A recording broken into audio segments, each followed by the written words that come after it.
Bonjour Emmanuel, comment Salut allez-vous? Henri, salut Henri. Bah, vous avez. Bah, dites donc, on croit en hiver Ouais, là. parce que j'ai attrapé une angine avec la climatisation. Ah ouais, c'est ça quand on fait les séjours de Ouais, luxe. alors ça qui fait que je parle pas très bien et puis, et Ouais. puis j'ai un peu froid.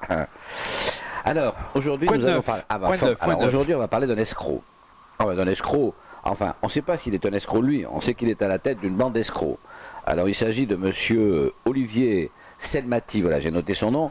Alors, c'est un énarque. Ah bon, tout Ouais. s'explique. Enfin Henri, vous connaissez mon aversion Ouais. pour les Alors, énarques. c'est un énarque qui est à la tête de la CIPAV, enfin à la tête d'un truc qui s'appelle Berry, qui regroupe trois caisses de retraite, dont la CIPAV.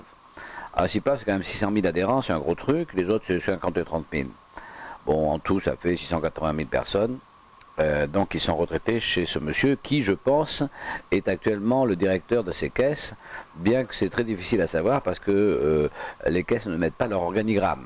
Bah, ils n'ont pas envie de se faire. Alors je pense que c'est lui, mais enfin peu importe. De toute façon, il est à la tête d'une bande d'escrocs. Je vais vous en faire la démonstration. Voilà. Nous vous écoutons avec attention. Alors, Henri. donc, bah, j'ai cotisé obligatoirement à la CIPAV pendant 40 ans, Hum. de 56 à 2006.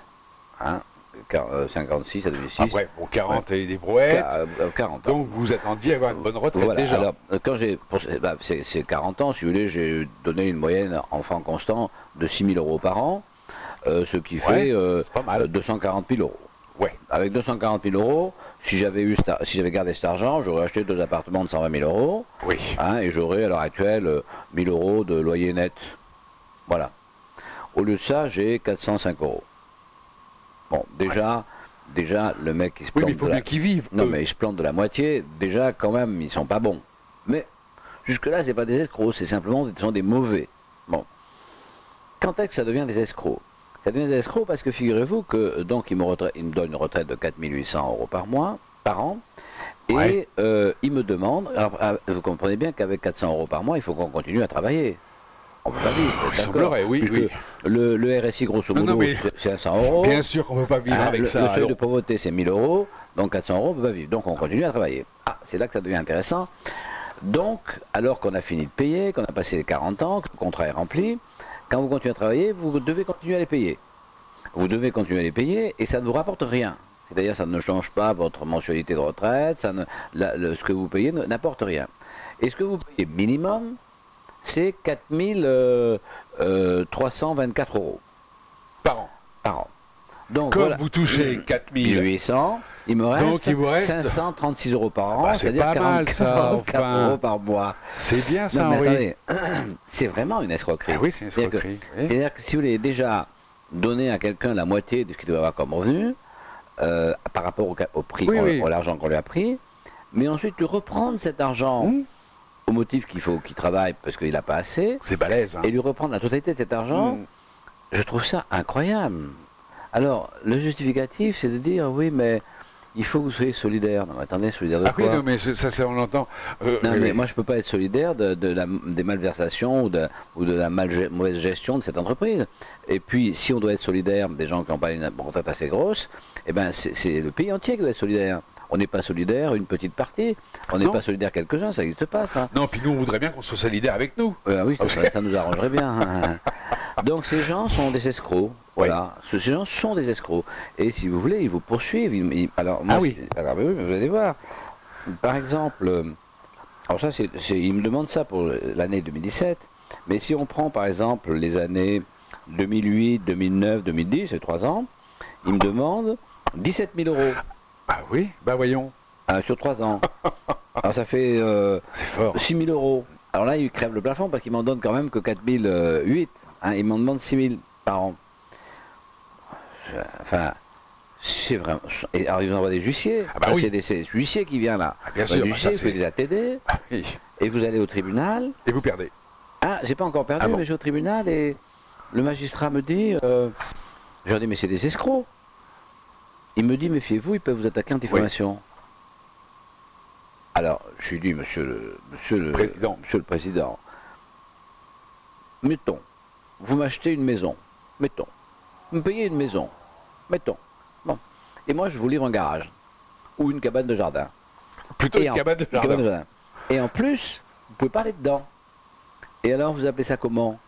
Je suis un escroc ou je suis quelqu'un qui est respectable? Voilà, bon alors vous savez, ils peuvent m'attaquer à diffamation, j'en ai rien à foutre, ce sont vraiment des escrocs, ce sont des escrocs, point, voilà. Et ces Oui, gens... enfin, c'est pareil que le RSI, où les gens disent c'est une escroquerie, le RSI. Alors, le RSI c'est différent. Pour Le beaucoup de RSI, personnes. non, le RSI c'est différent, le RSI c'est trop cher. C'est différent. Le RSI, les reproches faits au RSI, c'est que c'est trop cher par rapport à la prestation et que, étant une assurance, les gens aspirent à pouvoir choisir dans des plus différentes propositions. Bon. Mais là, le RSI, il n'y a pas, enfin, je dirais que c'est trop cher, mais il n'y a pas de malversation aussi flagrante que là. Parce que là, quand même, vous payez une cotisation pendant 40 ans, au bout duquel on vous donne une pension ridicule. Mais ça, Ouais. c'est pas une escroquerie, c'est une incompétence. Bon. Mais après, on vous la reprend. Ça, c'est une escroquerie. Si vous voulez, c'est exactement quand Oui, on vous la reprend et après on vous envoie des... Enfin, ça fait des sommes colossales quand même, ah oui, 17 on 000 euros. on vous la reprend beaucoup plus que ce qu'on vous donne. Oui, oui, C'est-à-dire qu'on vous fait payer et après, on vous reprend ce qu'on vous donne. c'est très fort. Mais ça, c'est vraiment une escroquerie. Oui, c'est une super escroquerie.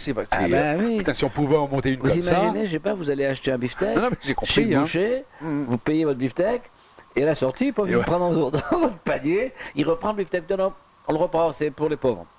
Et vous sortez, vous avez payé votre beefsteak, vous n'avez pas de beefsteak. Attends, personne n'a jamais vu ça. C'est absolument incroyable. Donc, dans le genre escroquerie, il y a ça, et puis il y a cette autre chose incroyable qu'a inventé donc Sarkozy, c'est que je crois, c'est que si vous faites votre déclaration fiscale sans passer par leur association, je sais pas quoi, vous payez l'impôt sur 120% de ce que vous avez gagné. Et on ne peut pas demander à quelqu'un de payer l'impôt sur 120% de ce qu'il a gagné. Non, mais Ben, ça, c'est réservé à votre profession. non, non, non, tout le monde, Ah bon tous ceux qui ne, tous ceux qui sont installés à leur compte, les salariés, ça compte pas. D'accord. Voilà. Mais pour les gens qui ont un bilan à déposer au fisc, si vous ne déposez pas ce bilan à travers les associations agréées, Oui, oui, d'accord, j'ai bien compris. Oui, oui. hein, votre bilan est reçu, il est à ce moment-là majoré à 120% et vous payez l'impôt sur 120%. Et ça s'est passé devant le Conseil constitutionnel et puis ça a été accepté. Bah oui. Mais c'est un truc, enfin, jamais, moi je pensais que ce ne serait pas accepté, je ne pensais pas qu'on pouvait dire à des gens, vous allez payer Oui, oui. l'impôt sur 120% de ce que Ouais. vous allez gagner. C'est une escroquerie. Donc c'est Une de plus. donc on a un État escroc. Oui. Honnêtement, moi c'est même pas une question de droite, de gauche, de collectivisme, tout ce qu'on veut. Ce sont des escroqueries. Voilà, voilà, c'est le mot. Ce sont des escroqueries. Donc Non, mais c'est pas une nouveauté qu'on vit dans un état escroc, on le voit bien. ouais. Tout ce qu'on vit avec Bercy, Non, on sait très bien que ça part d'une escroquerie au départ. Ça part d'une escroquerie. Non, c'est pas aussi flagrant. Ah, Bercy, ouais. c'est de l'abus de pouvoir. Ouais, Bercy, d'accord. c'est un état de non-droit. Oui, mais enfin, quand on mais vous c'est pas une demande... escroquerie. Non, mais quand on vous demande ce que vous ne devez pas, c'est quand même une escroquerie. Je sais pas, mais c'est... Quand alors c'est un Bercy- braquage. Oui, mais Bon. quand Bercy vous fait un redressement injustifié, ce qui est quand même 90% du cas, c'est un abus de droit. Et donc dans un espace de non-droit. Bon, c'est un abus de droit. Mais si vous voulez, c'est pas une escroquerie, c'est quelque chose, c'est un montage qui a l'air vrai et qui est un montage économique. Oui, oui, j'ai bien là, compris. si vous voulez, il n'y a pas d'abus de droit, il y a une escroquerie. C'est-à-dire qu'il y a quelqu'un qui vous propose une prestation qu'il ne remplit pas, ou du moins mal, et qui en plus vous reprend ce qu'il a donné. Donc c'est une escroquerie. Voilà, c'est vraiment le mot, quoi. Hein. Alors que le reste, c'est un peu différent. C'est effectivement Bercy, c'est l'abus de pouvoir, c'est pire. Hein. Alors, s'il fallait mettre une hiérarchie, Bercy, c'est pire. Hein. Mais c'est pas une escroquerie. Tandis que là, on est entre gens civilisés. Parce que ces associations qui font les retraites, c'est des gens à nous qui sont à la tête. Oh, oui, enfin... Ah ben précédemment à cet énarque, là, c'était un architecte qui était le président, qui avait la réputation de payer ses cotisations avec retard et sans majoration. Oui, ouais, ça. Ouais. Bon. Donc ça veut dire que C'est comme les directeurs des impôts qui payent pas qui déclarent pas leurs voilà, impôts. voilà. Voilà. Mais donc Comme ça, dit le Poisa. oui, absolument. Donc je trouve que enfin, je trouve que c'est quand même, euh, je sais pas comment on peut, comment un État peut arriver à une telle négation de ce qu'il est. L'État, c'est la référence. Alors, si l'État est un escroc, alors après, on a tous le droit d'être escroc. Je veux dire, Mais bien sûr, voilà. mais évidemment. Donc, pourquoi on irait payer nos impôts à des escrocs? Ah, Il n'y a c'est une aucune bonne raison. question. Ben non, mais il n'y a aucune raison, ça tient pas debout. Pourquoi? Si vous voulez, je pense que la seule solution, par exemple, là, après sa retraite, c'est de travailler au noir. Oui, Il n'y a pas d'autre solution. c'est ce que tout le monde fait. Ah, moi non. Mais, Oui, mais non, mais beaucoup de gens le font. On travaille au noir. Parce que, bah oui, mais c'est pas possible, parce qu'il y a, alors souvent il n'y a plus d'État, donc on n'habite plus, il n'y a plus d'État, il n'y a plus d'État, c'est autre chose. Bon. Ouais. Voilà, c'était la petite pause d'aujourd'hui. Alors, vous avez amené des livres. Oui, j'en ai 2 Ah, ben livres. ça c'est bien. Oui, bien sûr. Non, Ah mais oui, je c'est lis très quand bien. même. Hein, je lis quand Oui, même. oui, vous lisez, je lisez même Bah oui, intensément, parce que c'est pas des petits livres. Oui, vous c'est pour avez. oublier mes soucis. Alors, Ah, ouais, c'est vrai que c'est des livres très durs à lire parce qu'ils pèsent sur l'estomac. Ah Quand oui, vous êtes bah couché. oui, Non, oui. non, mais c'est vrai. Quand on hein. est au lit, oui, Oui, les gros ça livres, ça fait pèse. mal à l'estomac. Oui. Alors, il y a un très bon livre et vraiment. Non, mais dites-moi, Emmanuel, quand vous achetez des livres, vous vous faites entuber une fois sur deux quand même, parce que l'autre fois Oui, c'était déjà pas. Ça m'arrive, bien sûr, bien sûr, bien sûr. Ok. Bien sûr, mais je reconnais que je suis escroqué par des auteurs. Bon, alors, donc on va commencer par le mauvais. Le mauvais, pourtant, Johann Schmidt, c'est quelqu'un qui a écrit des trucs assez intéressants. Alors, on parle évidemment de l'Empire de Rome. Hein. Il a commis un livre qui s'appelle La mort des Césars. Dans l'absolu, devrait être intéressant. Et en fin de compte, moi je l'ai laissé tomber. Il fait du petit roman, il invente, après, bien sûr, puisqu'il n'a pas d'écrit, il invente les derniers jours des empereurs. Bon, il fait les dialogues, tout ça. Bon, aucun intérêt, je l'ai laissé tomber assez rapidement. Par contre, celui-ci, qui est toujours sur l'Empire romain, qui est Marc-Antoine. Marc-Antoine, c'est celui qui était le lieutenant de César et qui après s'est battu contre Il était Table. bien, oui. Ouais. Et ce livre est une pure merveille. Ce Pierre Renucci a un humour, vraiment, on le lit avec plaisir. Bon, non seulement le sujet est Alors, intéressant. donnez donc la d'édition. Alors, c'est un livre de Pierre Renucci, c'est sur Marc-Antoine, et c'est un destin inachevé entre César et Cléopâtre, et c'est chez Perrin. Bon, non, vraiment, achetez-le, c'est pour ceux qui aiment l'Empire romain, hein, parce que c'est une vie extraordinaire et qu'on oublie, puisque c'est Octave qui a quand même qui l'a fait tuer. Voilà. Bon, c'est pour la fête des pères, parce que c'est dans le genre donne du rhum à ton homme quand même. Oui. Ah, voilà. Enfin, c'est pour ceux qui aiment l'Empire romain, hein, bien sûr. Oui, voilà. Ah, c'est pas pour. Alors moi je vais vous parler aussi d'un petit livre qui est plus modeste, que j'ai beaucoup aimé. C'est un livre de M. Bernard Ravet, qui vient de sortir, qui cartonne je crois aux éditions Quérault, qui s'appelle Principat de collège ou imam de la République. Voilà. Alors ce livre, il est très bien, parce que si vous voulez, on sent que ce proviseur n'est pas vraiment un homme de droite. Hein, il est plutôt laïque, bien pensant, donc plutôt un petit peu de gauche. Hein.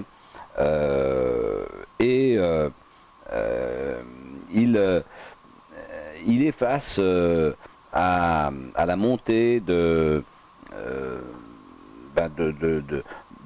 comment dire, à la montée des cancres, quoi, hein, et à la montée des gens qui travaillent pas, hein, et qui est en même temps ensuite appuyé par l'islam qui rencontre. Il est dans les quartiers nord de Marseille. Ah oui. Mais le monsieur là, il est bien parce que il reste humain, il ne veut pas dire du mal de personne, mais quand même, et c'est ça qui est amusant, il arrive, vous allez voir, ça c'est intéressant, ce monsieur que j'ai essayé d'avoir au téléphone, parce que cet homme il est très sensible, très humain, et moi j'aimerais bien le rencontrer et faire une petite vidéo avec, mais j'ai pas pour l'instant encore pu. Alors, il a donc la tête de son collège, et il dit là, de rendre le collège attractif et d'éviter la fuite vers le privé. Voilà. Donc ça veut dire quoi? Ça veut dire qu'il nous dit que finalement, la concurrence c'est bien. Parce qu'il fait des efforts, ses profs font des efforts, parce qu'à côté il y a une école privée, et puis les gamins qui veulent un peu travailler, hop, ils filent dans l'école privée. Ben oui. Et comme lui, il ne veut pas être qu'un cul-de-sac, il se bat pour essayer de les retenir en les intéressant. pas par la force, en les intéressant. Donc, donc tout ce livre est sous-tendu par l'idée que cet homme, il aime son métier, il aime tous ces jeunes et il cherche l'excellence. Il voudrait pouvoir, et il finit par avouer que tout ce qu'il a fait, tout ce qu'il a réussi, il l'a fait contre sa hiérarchie. Bien sûr, contre le rectorat, etc. Voilà. Et cet homme est c'est vraiment un livre vraiment intéressant, qui n'est c'est pas un livre, comment dire, populiste. Non, non, non, c'est un livre qui respecte les gens, tous les gens, mais qui fait le constat des problèmes qui sont rencontrés, notamment le problème important de la religion musulmane qui est contraire à la laïcité, évidemment, comme toutes les religions d'ailleurs.